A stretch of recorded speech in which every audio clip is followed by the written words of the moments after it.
around, kiddies. It's story time with Peter.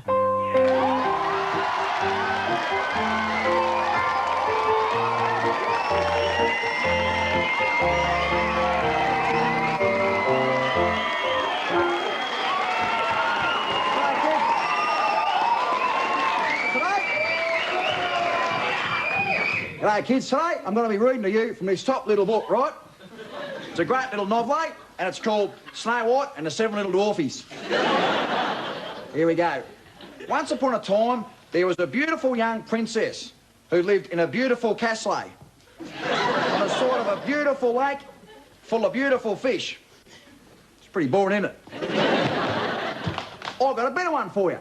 Once upon a time, like last week, there was this chick, right, who was a real spunk, and her name was Cheryl White, right?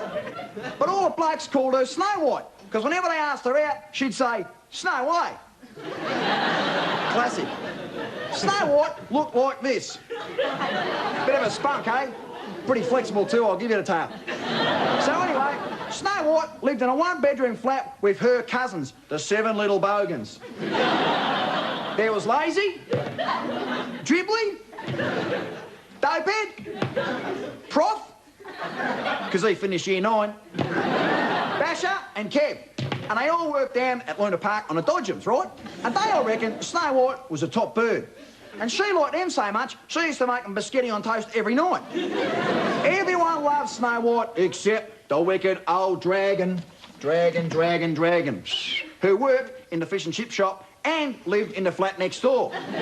She hated Snow White so much, she would only give her 80 cents worth of chips when Snow White really ordered $1.50 worth. Every day she would look down into the chip aisle and say, mirror, mirror in the flat, who's the spunkiest chick in the block of flats? And the chip fat would say, not you, you ugly cow, Snow White's grouse, and you're shaped like the side of a house. This made the old dragon mad. Chucked a spaz, right? And when Snow White dropped in for her usual Passiona, minimum chips and Chico roll, the dragon offered her a free dimmy. But it was poisoned, right? And on her way home, Snow White collapsed. Right out the front of her social security. Lucky for her, though, we'll get her case manager, who was a dead-set spunk, and who happened to be called Poiter, was on his way to the pub for lunch. He saw Snow White in the doorway and thought, gee, she's a bit of a spunk. I reckon she'd be my perfect girl if she didn't have that poison dimmy stuck in her throat. So over he went and gave her a pat on the back, and the dimmy went, choo, flying out, right? Snow White was so grateful, they had a bit of a pash. Which was a bit all right, I reckon. Anyway, they liked each other so much, they decided to form a de facto relationship and live together in the flat.